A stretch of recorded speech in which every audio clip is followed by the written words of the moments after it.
Greetings and welcome to Dance Africana Dance Podcast. I'm your host, Dr. Lindsay Gary. Powered by Dance Africana Dance Podcast highlights the African dance tradition from Houston, Texas to the African continent. Its episodes specifically celebrate Black dance artists of the past, present, and future, the history of Black dance in Texas, and African and diasporic dances from around the globe. Our Black Dance in Texas episodes are also a part of a larger oral history project to document the history of Black dance in the region. On today's episode, we'll be discussing the Afrofuture of dance.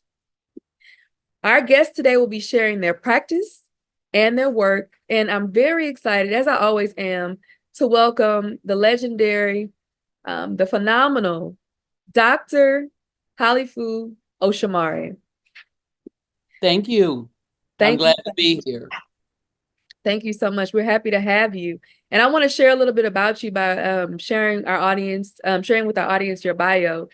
Dr. Osumare is a recognized scholar in the burgeoning field of global hip hop studies. The UC Davis Professor Emerita is the author of the new memoir, Dancing the Afrofuture, Hula, Hip Hop, and the Dunham Legacy. Dr. Osumare is a recipient of the Selma Jean Cohen Prize in Dance Aesthetics, the American Book Award for her previous memoir, Dancing in Blackness, a Memoir, founder of City Center Dance Theater in Oakland, California, and was a soloist with the Rod Rogers Dance Company of New York.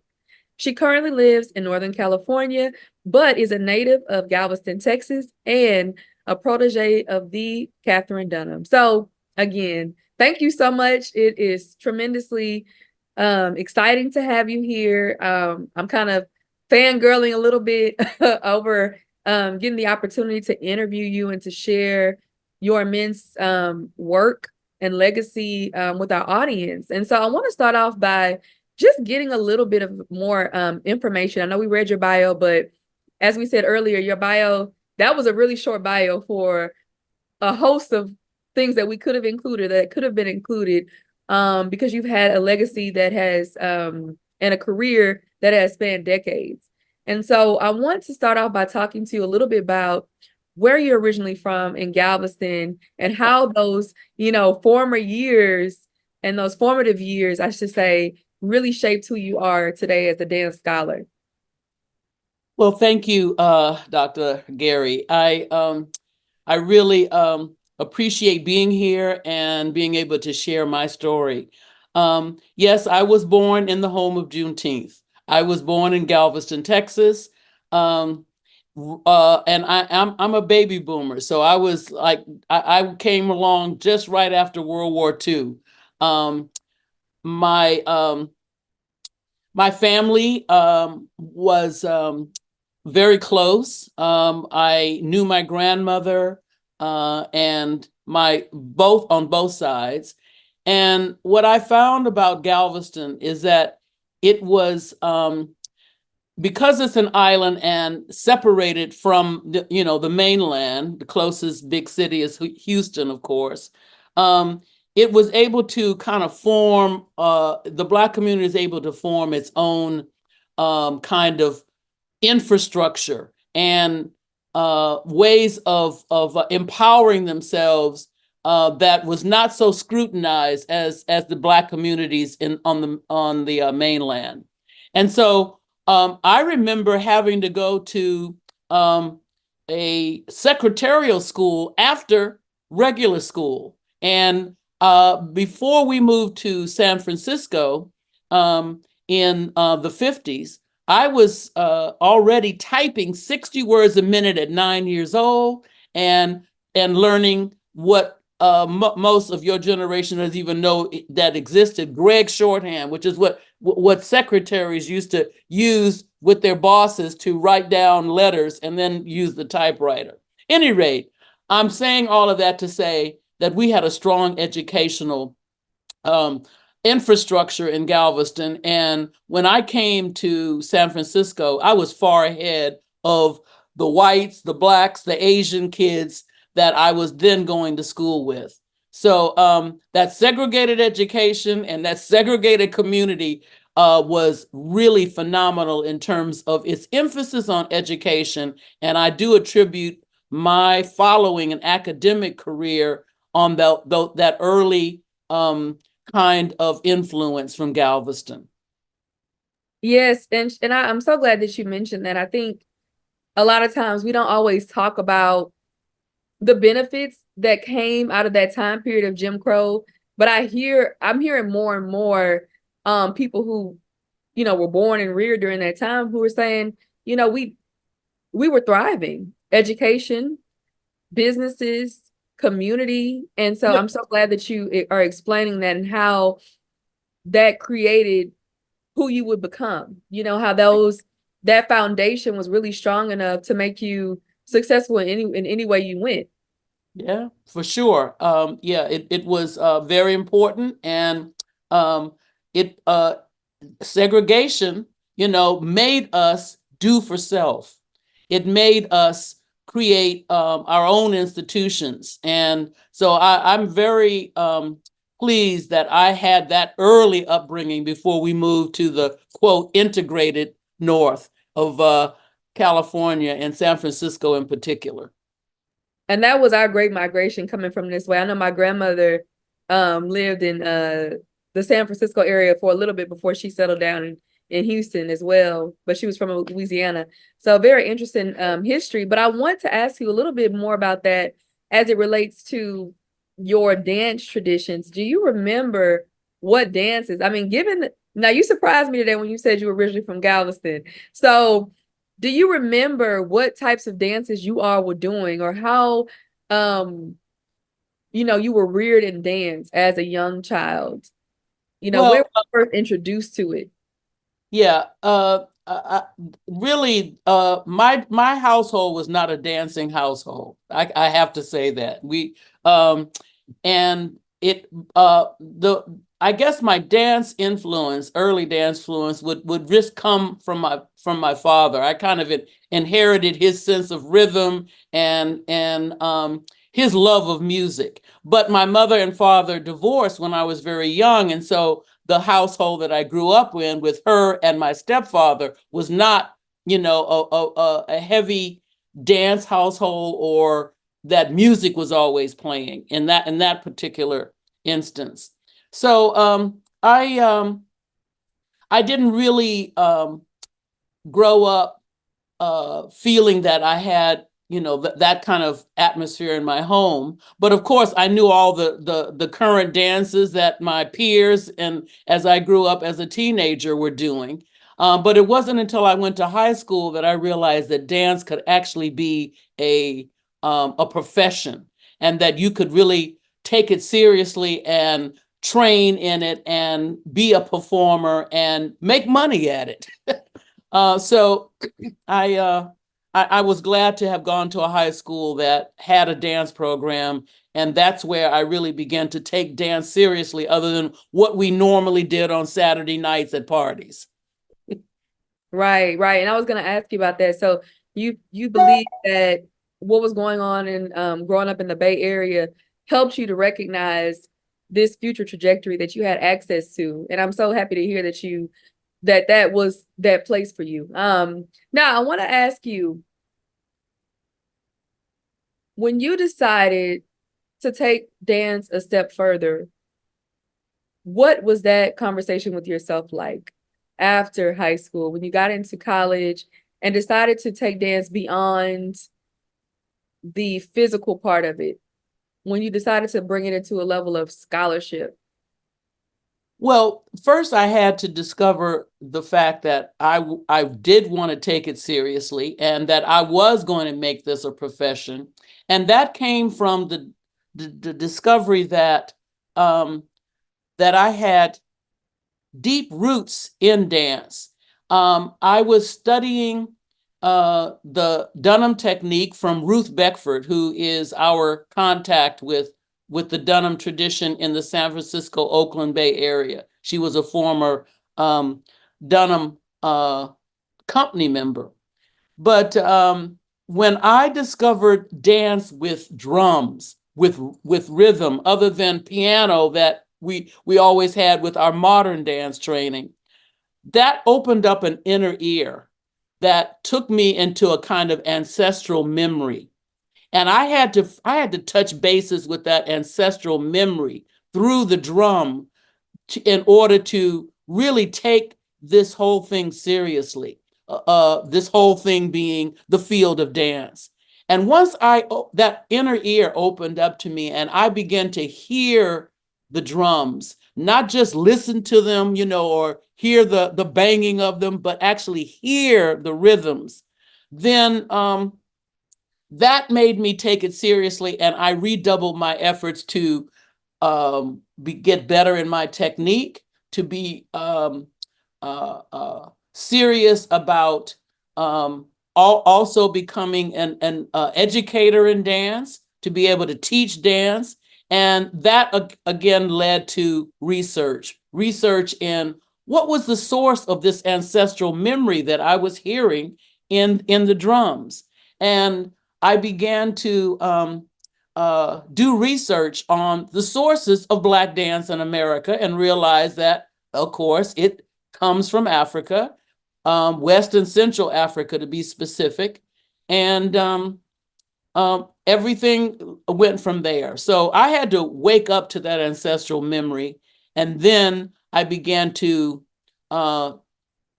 think of myself as training to become a professional dancer. And that led me to Katherine Dunham. And of course, Katherine Dunham is our model of the artist scholar, the dancer, choreographer, researcher. And once I met her and began to train with her, I had the model for my entire career, both as an artist and a scholar. Wow, you said a lot of amazing things, and gonna circle back momentarily to Miss Katherine Dunham, but I wanted to ask you, and just to highlight and uplift what you said about the drum. It's something we talk about a lot on our episodes, and even on my other podcast, Gumbo the Podcast, we have an episode about the drum and how it's sacred. It's definitely a mode of communication, but how it is truly a sacred instrument, and too much to even explain in this moment. But just thinking about that awakening, this activation that instantly happens when you start dancing with the drum is extremely powerful. It's another kind of tapping in that when you know what it is. And so it's beautiful to hear that led you along this journey. I share a similar kind of story in my own life. Now I want to talk about Miss Katherine Dunham, who, like many of us who are probably listening, is a major influence in my work. I remember when I first heard about Katherine Dunham, I feel like it was very late in life. It wasn't until I was literally in undergraduate and I was in my dance history class and she came up and I was like, what? Who is this Black woman, with these feet and with these travels to Haiti and just to all these parts of the diaspora, and why hadn't I heard about it? And I was actually really annoyed that I hadn't heard about her sooner, but at the same time, thrilled just to feel so connected to her and to see how aligned I felt my own journey was. So when when I introduced you, I talked about how you were her protege. Can you talk about when you met her, how you met her, and how that interaction and learning more about her led you on this path in a similar trajectory to what she was laying out the foundations for? Yes. Well, as I mentioned before, I first started studying Dunham technique with Ruth Beckford.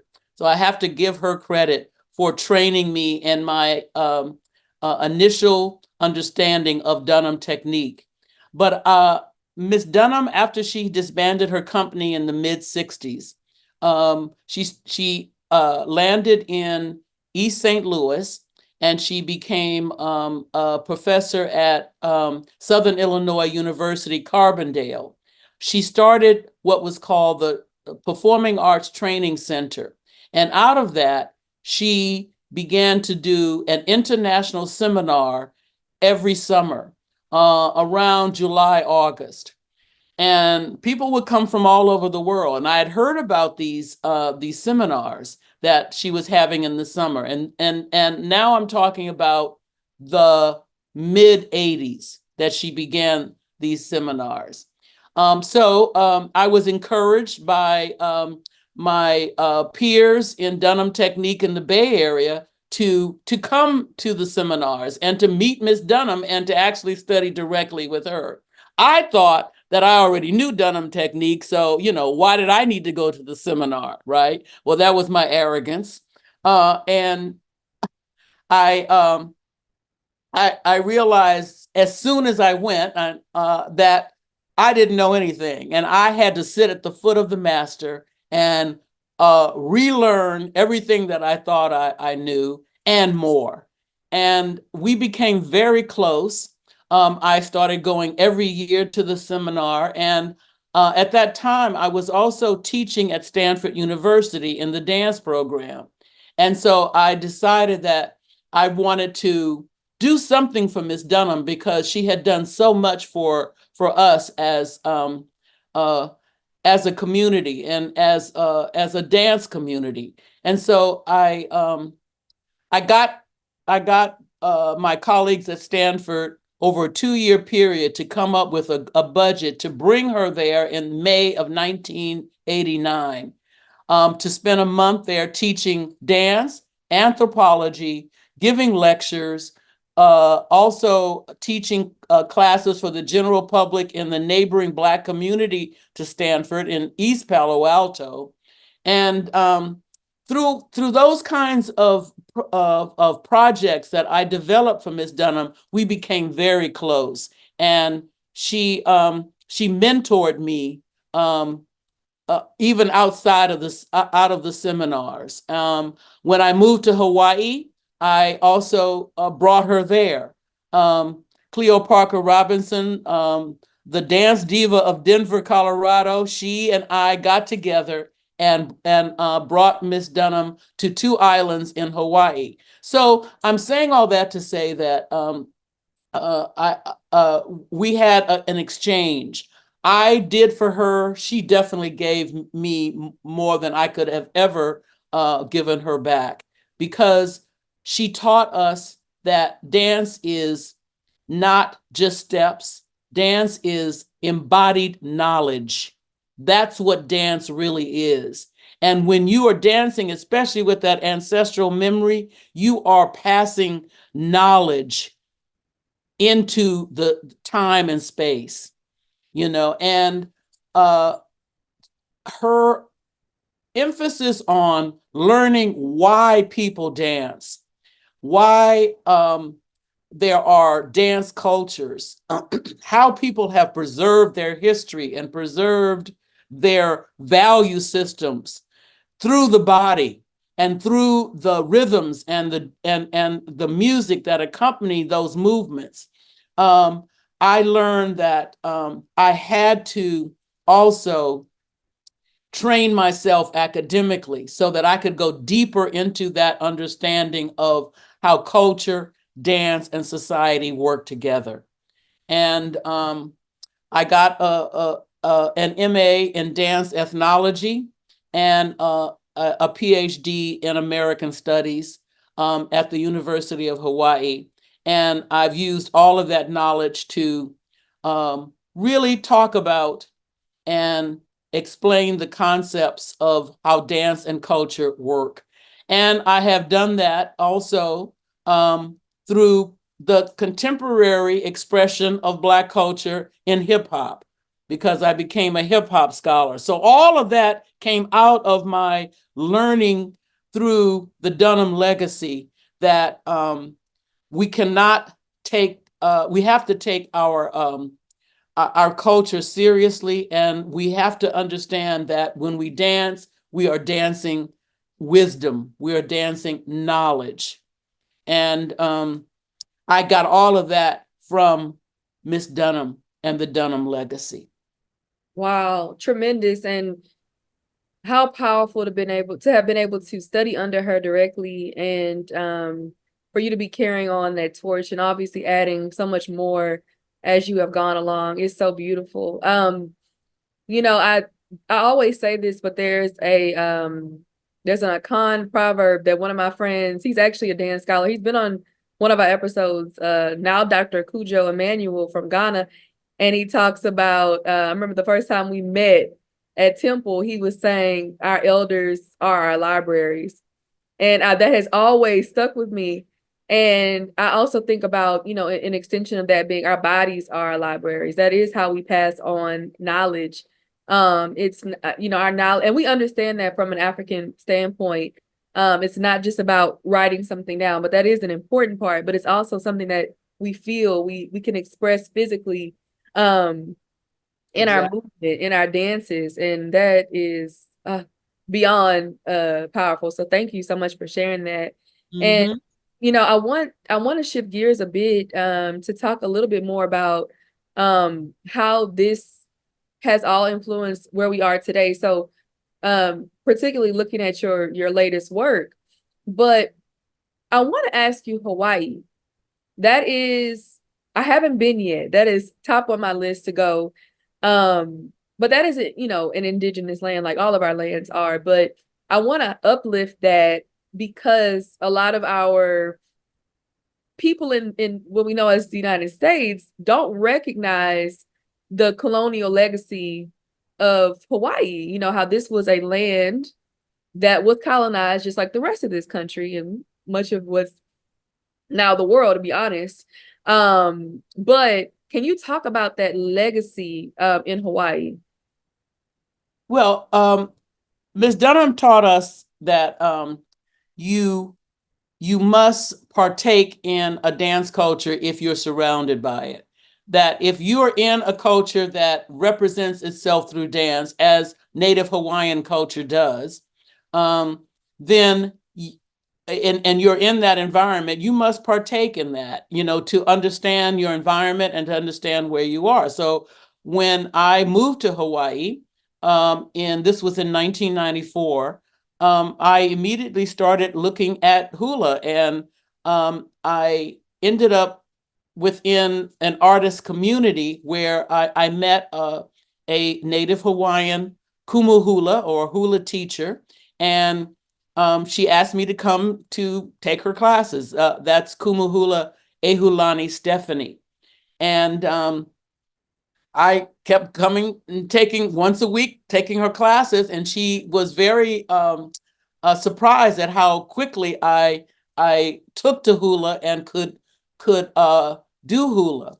And so she asked me to perform and with some of her dancers as she began to form her official halau or hula school. And so I actually went through what is called uniki or graduation in hula. And when Miss Dunham heard all of this, when I would go to the seminars, even when I was living in Hawaii, I would come back to the mainland and attend the Dunham seminars. Uh, she says, "Oh, Halifu, you must come up front and teach us some hula."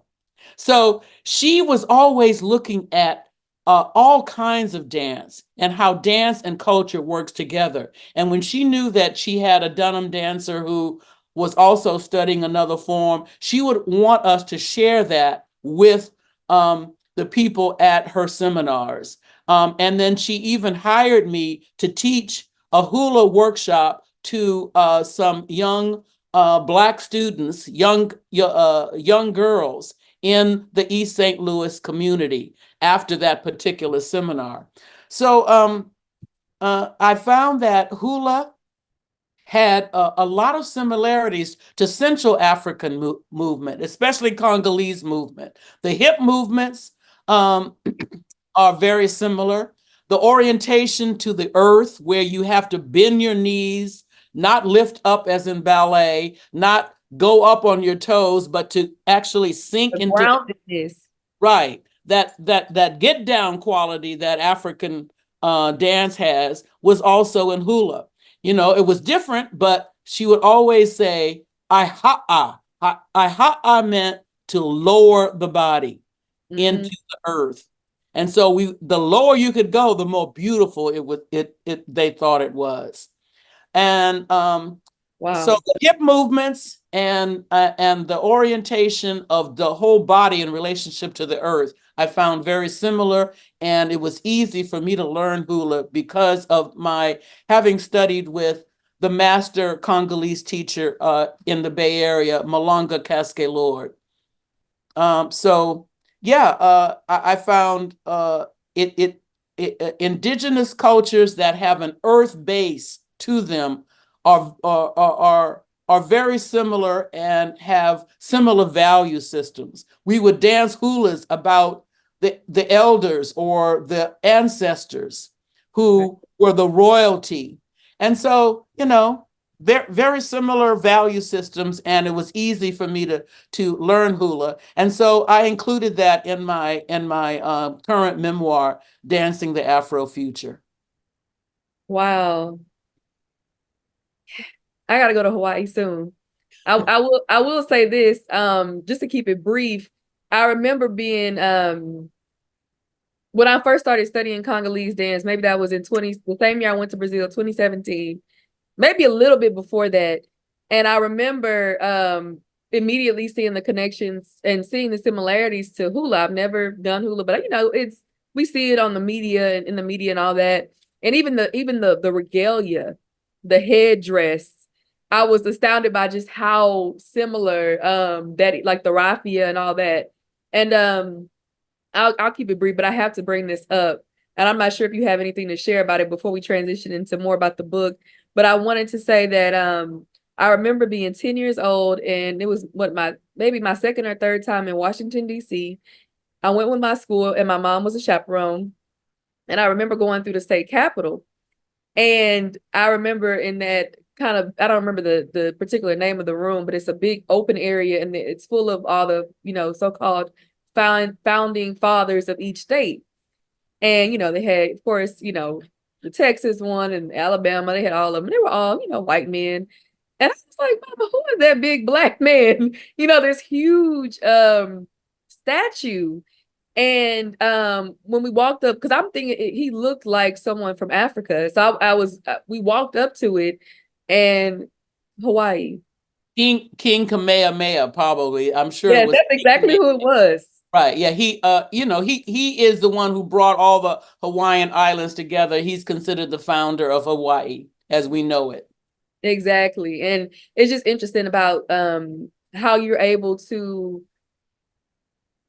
because I think sometimes when we talk about people who are in the field of studying African dance and studying African diasporic and Black dance, sometimes we stay within that, but to actually be able to apply these knowledges to other indigenous forms is really powerful, because there are so many connections. I mean, that was a Black man. Right. And so since we have political connections in terms of being oppressed people Right. who found ways of resisting, similar ways of resisting in terms of our dance, we kept our dance in order to resist.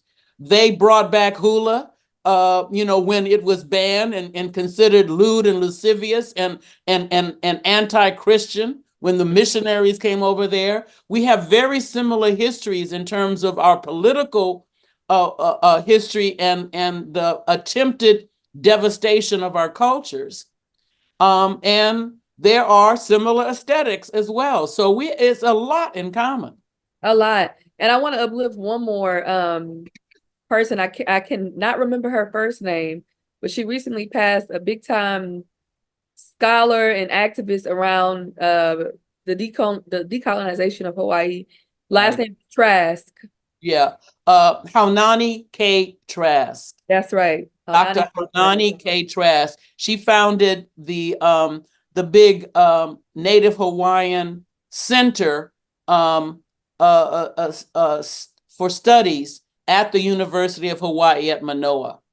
Wow. And I have I was there when it originally opened, and participated in some of the performances to open that whole Hawaii Center now. That's a part of the University of Hawaii. Very beautiful and very powerful how being in another indigenous type of space further amplified what you're doing in this field, and even the legacy of Dunham, right? And Right. so that I want to talk more about this phenomenal book, which I haven't read just yet, but I do plan on very soon. Getting my hands on it. And so just to repeat it for our audience, Dancing the Afrofuture, Hula Hip Hop and the Dunham Legacy. So talk to us about, this is a memoir, right? So talk to us about now we know a little bit about, how you studied each thing from hula hip hop and Dunham, but how do all these things come together and how do they make up the Afrofuture? What is that Afrofuture for you? Okay, well, a memoir is obviously your personal story. But my first memoir, Dancing in Blackness, and now this one, Dancing the Afrofuture, I'm always seeing myself as a microcosm of the macrocosm of our constant shifting political, cultural, and aesthetic world. And so I'm putting my story within that context. I'm always talking about that context, the history, the present issues that we're dealing with, as well as the potential that we have for the future. And so I'm always doing those two levels. I'm telling my story, but I'm illuminating my story within the larger story that's going on around me. And when I saw that, I kept hearing this term, Afrofuturism, the Afrofuture. And now at the National Museum of African American History and Culture is a major exhibit on Afrofuturism. And there are books coming out about it and scholarly articles about it. And so I began to wanting to dive into this and see what I thought about it. And I once I started really researching this, what people were talking about with Afrofuturism, I realized that it's always been with us. We have had artists who have been telling us about the potential of our future and that we're much greater than what we imagine ourselves to be all the time. Right. Take, for instance, Sun Ra, as early as the 1960s in jazz music. He was coming out with his solar orchestra, talking about space is the place, that we could create our own myths, that we didn't have to accept the myths that were given to us about who we are. So, that's just one example. Then you have, in funk music, you have Parliament Funkadelics, who did not come out of the wings on stage to play funk music, but descended with the mothership, and came out with all these characters from some so-called coming out of a spaceship that landed on Earth. So that we've been getting these images of that we're more than what we think we are, that we have a relationship to the universe that is something way beyond what we've been told that we've been relegated to on this earth as African people.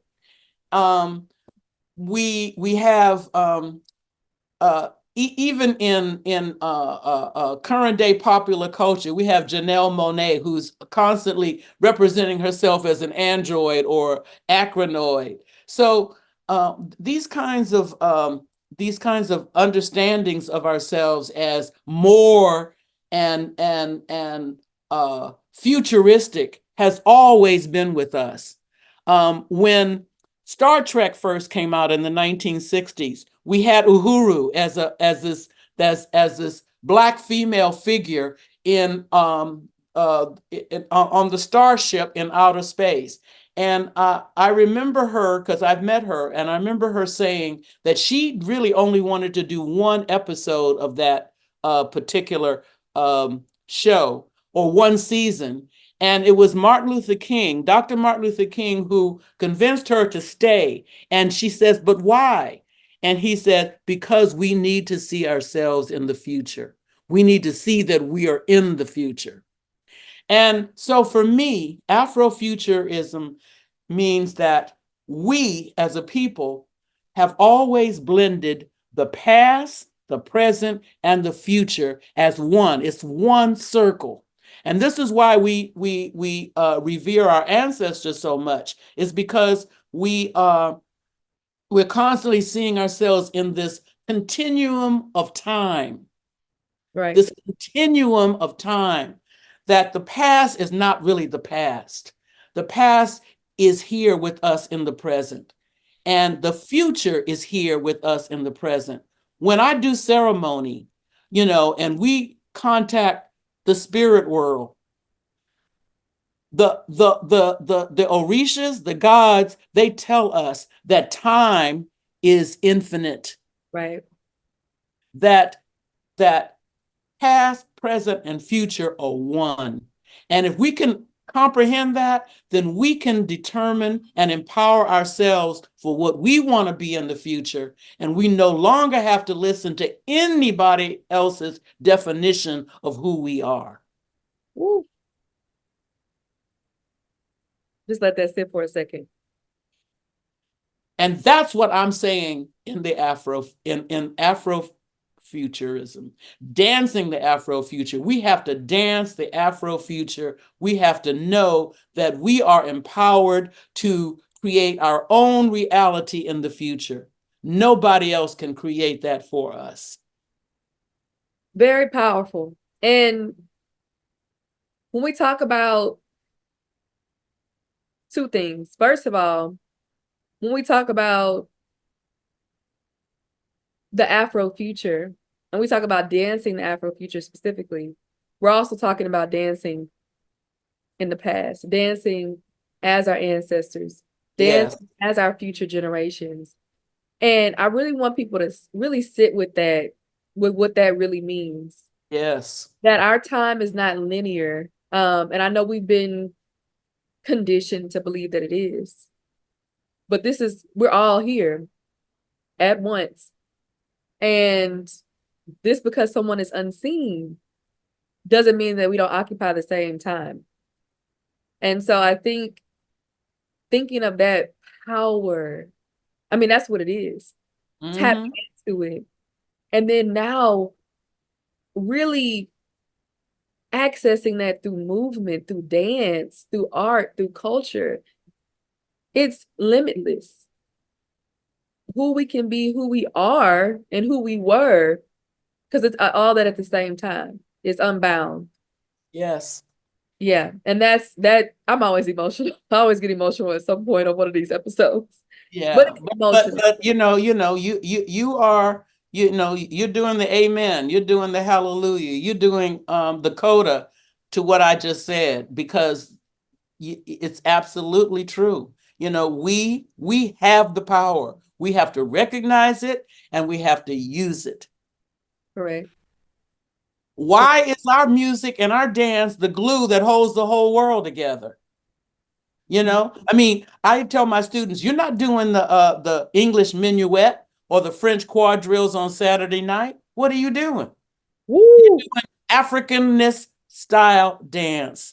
Correct. And people all over the world are trying to do it in nightclubs and wherever they are, every place on the planet. What are they playing? They're playing Black music. Right. Music inspired by us, by our, right. or appropriated. And that's why I love Beyonce's new album, because she's telling these country folks the country music folks who think that, it's white music. You gotta think again. Let's get into it. Seriously. You gotta think again. And that's another child of Galveston, right? Her mother growing up there. And it's powerful. And it's rarely am I speechless, but it almost makes me speechless made me speechless to hear what you said. And the way that you described it, because it's very true. And I think, obviously we could say this about all aspects of our culture, but I know that most people in the world access our culture through dance and music. That is the entry point in our language and the way we talk. what they like to call slang, which is we're really not that anyway. That's a whole other conversation. But the way we talk, our grammar, our ebonics, or our languages, our mannerisms, through body language, all that, is really makes, I mean, we've influenced the globe and continue to do so. And an influence is an understatement. And so I want to talk to you a little bit briefly before we transition out, because I really want to highlight this aspect. And I'll read this this section of your synopsis on the book. Now, it says in the memoir, Osumare is living in Hawaii, earning a doctorate and following her mentor, Catherine Dunham's model by studying and performing hula, when she begins researching the effects of hip hop culture on Hawaiian youth. And this, again, goes back to what you were just saying, right? She soon develops her connective marginality theory to explain the internalization of hip hop youth culture. And we know that when we talk about the now, right, we know maybe, in the 1940s and the 50s, that major, well, I would say like the 30s and the 40s, that major influence of Black music and dance was coming out of jazz and blues. But now it's hip hop. Now we know our people are still in our jazz and blues, but we know that hip hop is that driving force. And so you've looked at that, you've studied that and researched that as it relates to Hawaiian youth. Can you talk to us a little bit about that, and that those observations that you made on the impacts specifically in Hawaii, and also given the context that these are other indigenous people, right? These are other people who've undergone significant oppression, colonization. As we know, colonization can be intertwined with or used interchangeably with slavery and enslavement. So can you talk a little bit about that impacts on these islands we now know as Hawaii? Well, yeah, I did get interested in studying hip hop by living in Hawaii, because I was seeing the youth that were acting or trying to act like the kids that I had just left in Oakland. They were listening to a lot of the same music, trying to, mimic that style, the walk, the language, as you just said.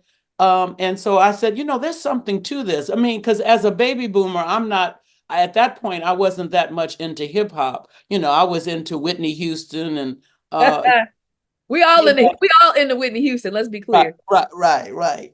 But I said, I need to look into this. So what I did was I actually got some Black teenagers who were living on the Big Island, because there is a Black expatriate community in Hawaii, and on the Big Island there's a lot of us who were back to the landers, what I call people who wanted to farm and grow their own food now, and was able to buy a few acres and do that kind of thing, and they had their kids there. And so I went to those kids who were trying to be hip hop, being in Hawaii.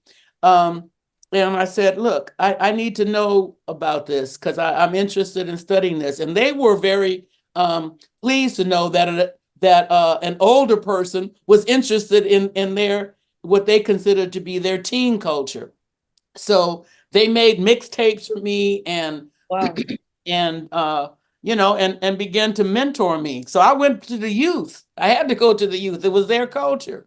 And I began to, there was a few academic books, I'm talking about now towards the late 90s, that were starting to come out. Nelson George had written Hip Hop America, which was a journalistic kind of book on hip hop. And there were a few scholarly anthologies, one called Dropping Science. And so I put all that together and came up with my theory that I called connective marginality. And connective marginality is a theory that sees why hip hop has resonated in every culture and every continent on this planet. And it's because there are different kinds of social marginalities everywhere on the planet. And because hip hop kind of talks back to sources of power and is a rebellious kind of culture, rap music in particular was taken up by youth in many of these countries, transformed into their own languages to talk about their own social marginalities. And so I began to see that not only America's cultural imperialism and shifting its popular culture onto the world, because I mean, basically, that's what we do. The whole world buys American pop culture. Right. We it was also what I call the other bookend to this globalization process of hip hop was the resonance with real people on the ground, with what these rappers were saying, what these dancers were dancing about. And I saw that was also the connection, because if it wasn't really resonating with them and they were able to use it for their own purposes, then it would not become really a part of their culture. But it has. The French have the biggest rap scene outside of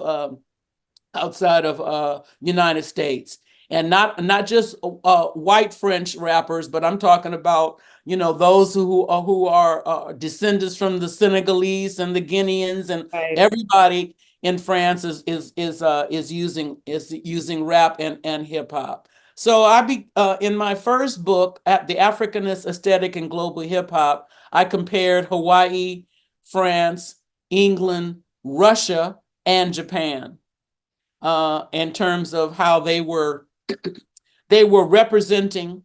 And it wasn't that racism wasn't a part of it, but how they were repping hip hop in their own way. Amazing. Truly amazing to watch how our authenticity, how our willingness to speak up, because I believe that's a part of the African tradition, that agency, that standing up for justice is a part of our culture, and how that has influenced the world through the Look at Trinidadian Calypso. That's what it's all about, right? Trinidadian Calypso is all about social commentary through music. Reggae, and then I think reggae in Jamaica, I think in Brazil, samba reggae, all of those things, it's amazing. And so I wanted to ask you, as we begin to first of all, everybody get her book.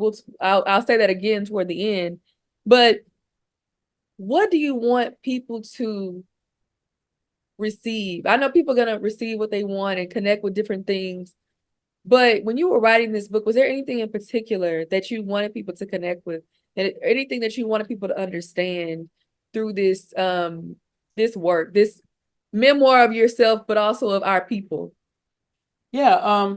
Well, I think I want all people, any people who read my book, I want them to realize that I'm not the only one who has a story. We all have a story, and everybody needs to do some self-reflection and find out what your story is and what it's hooked up to. And if you do that, you can find more of what your purpose is in life, because your purpose is not just to do some kind of job that you're not really that passionate about and collect a paycheck. Is that why you're really here, or, on earth? What is your purpose? And I think by finding a way of telling your story, that can help empower people. And that's the biggest takeaway for anybody reading my book. And of course, I want African descendants to know that we can create our own reality. We do not have to accept the reality that people have tried to force us into. That we, moving forward, have the power to do that, and we have increasing opportunities to do that through technology. Right. Technology is very important. And so we need to get adept at it. We need to stay humanistic about it, even AI. And there's something called AI for Africa that people need to look up, because it's AI, the number 4, and Africa with a K in it. Just Google that, and you'll see a group of scholars who are coming together, diasporan and continental Africans coming together to look at keeping the African humanistic aspect to technology front and center, and while exploring AI and how it can help us to move forward with an empowered future. Wow. Definitely. Thank you for sharing that. For sure. We'll be looking that up. And I talk about that in my book. In the last chapter, I talk about AI for Africa and some of the scholars that are involved in that. Beautiful. Well, Dr. Osumare, from Galveston, Texas, all the way to Hawaii. Yeah, and to Ghana and to Brazil, and and now living in Sacramento, California. Thank you so much for being everything that you are, all of who you are, and for following your passion, and for continuing to share out your story and your research, because it's very, very crucial for all of us. So I'm just immensely thankful for you being willing to share that. And I want to give you the opportunity to also share any events or activities that you have coming up in the future, in the African future, and how our listeners can connect with you. Well, I want everybody to make sure you go to my website, and that is www.h and my last name OSUMARE.com. And everything that I'm doing and that I will be doing will be on that website. I have a lot of blogs. I have a blog on the website with some of my writings. You can buy all of my books. You can click on the buy this book and purchase it right from my website. And as I'm doing these kinds of interviews, I'm also uploading them onto my own website. So that's where everybody can stay in touch with me. www.hosumare.com. Beautiful. And as a reminder, her latest book and memoir is entitled Dancing the Afrofuture, Hula, Hip Hop, and the Dunham Legacy. Thank you so much again, Dr. Osumare. And for everyone who's listening, be sure to connect with Dance Africana Dance Podcast. You can find us on our website, danceafricana.com. Of course, Africana always with a K. And at our Instagram, which is Dance Africana. And to my Africana people, don't forget to dance.